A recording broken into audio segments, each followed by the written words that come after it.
नमस्कार दोस्तों, आप सभी का स्वागत है हमारे इस YouTube चैनल सरस्वती जी के क्लासेस में। आज की इस क्लास में हम जानेंगे झारखंड के स्वतंत्रता सेनानी के क्रम में बुद्धू भगत के बारे में। बुद्धू भगत जो कि कोल विद्रोह से संबंधित महत्वपूर्ण नेता में से एक थे और इन्होंने छोटा नागपुर क्षेत्र से नेतृत्व संभाला था। तो आइए जानते हैं हम बुद्धू भगत के बारे में। बुद्धू भगत जो कि जिनका जन्म 17 फरवरी 1792 ईस्वी को रांची जिले के चान्हो प्रखंड के सिलंगाई गांव जो कि कोयल नदी के तट पर स्थित है, उसी गांव में एक उरांव परिवार में हुआ था। एक उरांव परिवार जो कि खेतिहर परिवार थे, उसी में इनका जन्म हुआ था। फिर इनका जो संबंध है वो कोल विद्रोह से है। जो बुद्धू भगत है वो कोल विद्रोह से संबंधित है जो 31-32 में हुआ था और इन्होंने नेतृत्व संभाला था छोटा नागपुर क्षेत्र से। फिर है कि आदिवासी समाज में उनकी बहुत गहरी पैठ थी। ये जो बुद्धू भगत हैं इनका आदिवासी समाज में बहुत ही गहरी पैठ थी। क्यों? क्योंकि लोगों का मानना था कि उनके पास दैवीय शक्तियां हैं और जिसके प्रतीक स्वरूप वे अपने साथ सदा एक कुल्हाड़ी रखते हैं। तो ऐसा लोग मानते थे कि इनके पास दैवीय शक्तियां हैं और जिसका प्रतीक है कि वे हमेशा अपने साथ एक कुल्हाड़ी रखते हैं। और एक बार ऐसा भी माना जाता था समाज में कि जो बचपन से ही ऐसा देखा जाता था कि जो बुद्धू भगत हैं वो बहुत ही शुरू से ही बहुत निपुण थे तीर चलाने में। और एक बार उन्होंने जब तीर चलाया था डुंगरी पे, तीर चलाया था डुंगरी पहाड़ी पे, तो वहां से जल की धारा निकल पड़ी थी उनके तीर लगने से। और ऐसा वहां से जो धारा निकली थी उस पानी को वीर पानी के नाम से जाना जाता है। फिर ऐसी भी मान्यता है कि उन्हें एक बार वो सो रहे थे तो उन्हें एक सपना आया था कि अगर उस पानी में अपनी तलवार के साथ नहा लिया जाए तो शरीर जो है वो वज्र का बन जाता है। तो इन मान्यताओं के कारण ही उन्हें दैवीय शक्तियों का प्रतिरूप माना जाता था, उन्हें देवदूत समझा जाता था। धर्मेश का देवदूत भी उन्हें माना जाता था। उनके समाज में उनको धर्मेश के देवदूत के रूप में जाना जाता था। धर्मेश यानी कि उरांव के देवता। फिर क्या कि झारखंड के प्रथम क्रांतिकारी जिन्हें जिंदा या मुर्दा पकड़ने के लिए ब्रिटिश सरकार ने 1000 इनाम की घोषणा की थी। बुद्धू भगत एक ऐसे महान क्रांतिकारी थे झारखंड के कि जिन्हें जिंदा या मुर्दा पकड़ने के लिए ब्रिटिश सरकार ने 1000 रुपए इनाम की घोषणा की थी। तो ये इतने बड़े इनाम की 1000 रुपए की उसमें बहुत ज्यादा कीमत थी, क्योंकि ये 1792 18वीं सदी की ही बात है।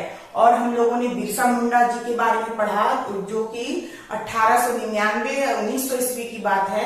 तो उस समय उनको पकड़वाने के लिए 500 रुपए का इनाम रखा गया था, लेकिन उस लगभग 180-90 सालों पहले 1000 रुपए का इनाम रखा गया था बुद्धू भगत जी को पकड़वाने के लिए। तो ऐसा हम लोग समझ सकते हैं कि इनके द्वारा अंग्रेज कितने ज्यादा परेशान थे, अंग्रेजों को इन्होंने कितना तबाह किया था कि अंग्रेजों ने इनको पकड़वाने के लिए 1000 रुपए का इनाम रखा था। अपने साथियों और 700 कोल लोगों के साथ इन्होंने रांची, हजारीबाग, टोरी, सिंहभूम तथा मानभूम में अत्याचारियों के विरुद्ध भीषण प्रदर्शन किया। चूंकि अंग्रेजों का जो शोषण था वो दिन ब दिन बढ़ता जा रहा था और इतना ही नहीं, वे सिर्फ इनकी जमीनें ही नहीं हथिया रहे थे, बल्कि इनके घरों की जो महिलाएं थी उन्हें भी वो बहुत परेशान करते थे, उनके साथ दुर्व्यवहार करते थे। और इन अत्याचारों को बढ़ता हुआ देखकर बुद्धू भगत कोल विद्रोह के रूप में अपना योगदान दिया और सामने आए। उन्होंने अंग्रेजों के छक्के छुड़ा दिए अपने दोस्तों और 700 कोल लोगों के साथ मिलकर। और छोटा नागपुर के साथ साथ सिंहभूम, मानभूम आदि सभी क्षेत्र जो है वो शामिल हो गए थे कोल विद्रोह में। और कोल विद्रोह जो यहाँ पे था वो किसी कोल जनजाति की बात यहाँ नहीं की जा रही है। कोल विद्रोह यानी कि उस समय कोल का मतलब होता था आदिवासी, यानी आदिवासियों को कोल नाम से ही जाना जाता था। इसलिए इस विद्रोह क्योंकि इसमें हो, मुंडा, उरांव सभी जनजातियां शामिल थी, इसलिए इसे कोल विद्रोह कहा गया, यानी कि जनजातियों का विद्रोह के रूप में ये विद्रोह हुआ था और जिसमें लगभग सभी जनजातियों ने भाग लिया था। और इस तरह से ये विद्रोह बहुत ही व्यापक और सुनियोजित ढंग से लड़ा गया था। और इसमें बुद्धू भगत का बहुत ज्यादा महत्वपूर्ण रोल था, जिसकी वजह से अंग्रेज इनसे बहुत ज्यादा परेशान हो गए थे और इन पर 1000 रुपए का इनाम भी रख दिया था। और इसमें लगभग सभी क्षेत्र जो है वो शामिल हो गए थे। फिर अंग्रेजों ने इनके भीषण प्रदर्शन से घबराकर अपनी सैनिक कार्यवाही और तेज कर दी। जब इन अंग्रेजों को ऐसा लगने लगा कि अब सही तरीके से बुद्धू भगत को नहीं पकड़ा जा सकता, क्योंकि दिन ब दिन विद्रोह का क्षेत्र और भी फैलता जा रहा था, और इस वजह से अंग्रेजों ने अपनी कार्यवाही और तेज कर दी और अपने सैनिक कार्यवाही को और भी ज्यादा बढ़ाया ताकि बुद्धू भगत को वो पकड़ सकें। और अंततः 14 फरवरी 1832 ईस्वी को बुद्धू भगत अपने भाई, बेटे, भतीजे तथा 150 अनुयायियों सहित वीर गति को प्राप्त होते हैं। और जब इस तरह से कई बार अंग्रेजों ने बुद्धू भगत को पकड़ने के लिए बहुत सारे घेराव भी किए, लेकिन बुद्धू भगत जो थे अपनी चालाकी के दम पर, अपने दिमाग के दम पर वहां से भाग निकलते थे और वे क्या करते थे कि अंग्रेजों को परेशान करते थे अपने गुरिल्ला युद्ध, छापामार युद्ध के द्वारा।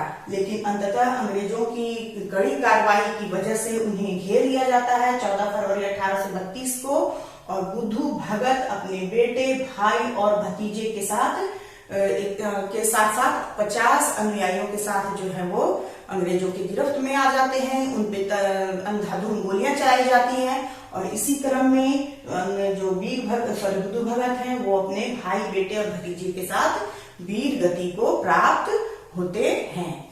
तो कहीं कहीं ऐसी भी मान्यता है कि जो लगभग बुक में दिया हुआ है कि अंग्रेज की गोलियों के शिकार हुए थे बुद्धू भगत, लेकिन कहीं कहीं ऐसी मान्यता है कि जब अंग्रेजों ने इन्हें घेर लिया था तो इन्होंने, अंग्रेजों के हाथों इनको मरना पसंद नहीं था और इस वजह से इन्होंने अपने सर को अपने चाकू से काट लिया था, ऐसा कहा जाता है। लेकिन ऐसा प्रूफ कहीं देखने को नहीं मिला है। अभी तक हम लोग जानते हैं कि अंग्रेजों की गोलियों की बौछार की वजह से ये भाई, बेटे, भतीजे और 150 अनुयायियों के साथ वीरगति को प्राप्त होते हैं। फिर इस समय जिस अंग्रेज अधिकारी ने बुद्धू भगत और उनके अनुयायियों पर गोली चलाने का जो निर्देश दिया था, जो आदेश दिया था, वे कौन थे? वे थे इम्पे। ये भी इम्पोर्टेंट है, यहाँ से भी क्वेश्चन पूछा जा सकता है कि अंग्रेज अधिकारी कौन थे जिन्होंने बुद्धू भगत और उनके अनुयायियों पर गोली चलाने का आदेश दिया था? तो ये थे इम्पे, अंग्रेज अधिकारी इम्पे, और इन्होंने ही आदेश दिया था। और इसी के आदेश पर सेना ने अंधाधुंध गोलियां चलाई थी बुद्धू भगत और उनके अनुयायियों के ऊपर। अब है एक चीज और मुझे मिला था कि बुद्धू भगत ने जो सेना तैयार की थी विभिन्न जनजातियों को मिलाकर अंग्रेजों से लड़ने के लिए, वो सेना थी, इनका नाम उन्होंने रखा था लरका सेना। ये भी क्वेश्चन पूछा जा सकता है। लरका सेना कहा जाता था बुद्धू भगत की सेना को। इसमें विभिन्न जनजातियों के लोग शामिल थे, हो, मुंडा, उरांव, सभी जनजातियों के लोग इसमें शामिल थे।